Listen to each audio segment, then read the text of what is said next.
Trump's antitrust nominee is appearing before the Senate Judiciary Committee for his confirmation hearing. Senator Cory Booker of New Jersey opens not with a question about competition law, but with a detailed indictment of how this administration uses federal power. The Antitrust Division of the Department of Justice decides which corporate mergers are allowed, which companies face prosecution, and which markets stay competitive. Booker's charge is specific, that under this president, those decisions are no longer driven by law or consumer welfare, but by political loyalty. He points to the firing of Gail Slater, the former division chief who moved to block a merger between Hewlett-Packard Enterprise and Juniper Networks, only for Trump-aligned lobbyists to secure a different outcome and Slater to lose her job. He cites the $111 million Paramount-Warner merger, cleared without conditions by officials who were her successors. And he describes career attorneys being pulled from the Live Nation antitrust case before they could formally recommend blocking it. Thank you, Senator Blumenthal. Senator Booker. Mr. Kandub, in any other administration, this hearing would be straightforward. We'd be discussing antitrust law, competition, consumer welfare. But this is not a normal administration. This is an administration where the president has repeatedly treated the powers of government as instruments to reward those who help him and punish those who oppose him. We've seen companies attacked because of their news coverage. We've seen the president weigh in on mergers before independent review was even conducted.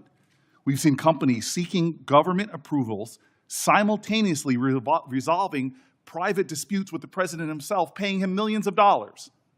We've seen law firms, universities, and corporations pressured after becoming presidential targets. We've seen career public servants sidelined after refusing political demands. Again and again, the message has been the same, Mr. Kandub. Please the president and the government will work for you. Cross the president and the government may work against you. That is exactly why the independence of the Antitrust Division matters even more. You said to me in our private meeting, this is about consumer protection. It's about competition. It's about free and fair markets. But we know it's not about that in the Antitrust Division. The facts are plain. Gail Slater and two of her deputies followed the facts and the law and brought suit to block the HPE-Juniper merger. When Trump-aligned lobbyists went over their heads, they secured a sweetheart deal.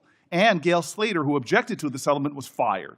In the Stanley Woodard and Todd Blanche, who would be your bosses, cleared a $111 million Paramount-Warner merger without any conditions at all.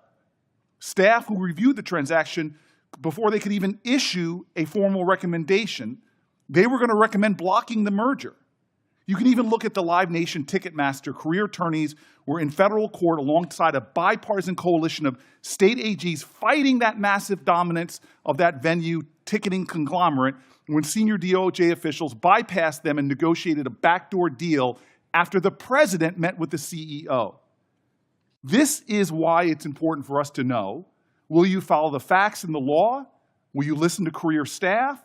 Or are you going to follow the dictates of a president who's shown over and over again that he's going to abuse his position to influence the law? So everything comes down to a simple question. It's not matter whether you know antitrust law. It's whether... After laying out a pattern of alleged political interference, Booker arrives at what he frames as the only question that matters, not whether this nominee understands antitrust law, but whether he has the courage to tell this president no when it is hard. Booker's logic is direct. The 2020 presidential election result is settled law. Federal courts across the country upheld it. The president's own attorney general confirmed it. The president's own election security director confirmed it. Republican officials in state after state certified the outcome. Every institution that examined the question reached the same answer. Booker uses that unanimous consensus as his test. If a nominee cannot acknowledge a fact that has been validated by the courts, by the president's own cabinet, and by his own election security apparatus, there is no reason to believe that nominee will stand up to the same president when billions of dollars in merger decisions are in his hands. The clip that follows is that test, applied in real time.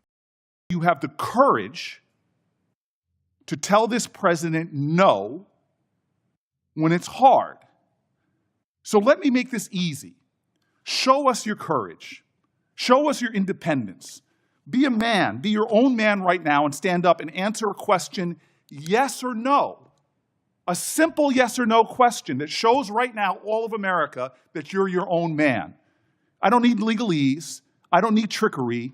Yes or no. Did Joe Biden win the 2020 presidential election? Yes or no? The United States Congress. Oh, there you go. certified- Sir, stop. Federal courts said he did. President's own attorney general said yes. President's own cybersecurity director said yes. Republicans all over this country said yes. And right now, you're not showing me.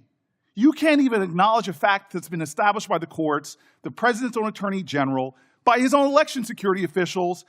Why should we believe that you're going to stand up to this president when billions of dollars are at stake and the fate of mergers are in your hands? This is the pivotal question. Can you please tell me a yes or no answer? Tell me no, I can't give you a yes or no answer if that's your answer. Yes or no, did President Biden win the 2020 elections? The United States Congress certified Joseph Sir, Biden. you are showing cowardice.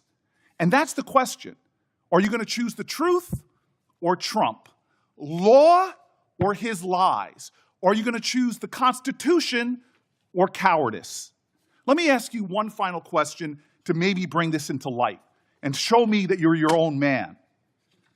I'm asking this very simply. Show me or tell me one time, one single occasion, publicly or privately, where you pushed back against this president. One time, after he suggested that government decisions should be guided by his personal political interests, can you tell the American public, I know you and your wife probably don't agree on 100 out of 100. I have a litany of things I disagree with Biden and Obama on. Give me one thing that you thought the President of the United States has done that you think is wrong, untoward, corrupt, policy disagreement. One thing for the American public. Here's your chance. Show me you're your own man. I've always, in my government capacity, and I look forward to doing so, to make all of my decisions according to law and the facts. Sir, stop. This is a game. This is really a game. American people have the right to be concerned that this president, through the facts of the Antitrust Committee, is going to use his power to influence you in your job. I'm not asking you to come out against the president. I'm not asking you to go against the truth. I've given you opportunities here to show us in the easiest questions possible that you're your own man. And you haven't given me one shred of evidence that you can stand up and choose the truth over Trump, the law over lies, the Constitution over his continued corruption. I'm disappointed. I was looking for one thing to show independence. What Senator Booker was really testing in this hearing was not the nominee's antitrust knowledge. It was his willingness to acknowledge facts the president rejects. The nominee's confirmation now goes to a full Senate vote. Whether enough senators share Booker's concerns about independence will determine who leads the Antitrust Division. This is the D.C. brief.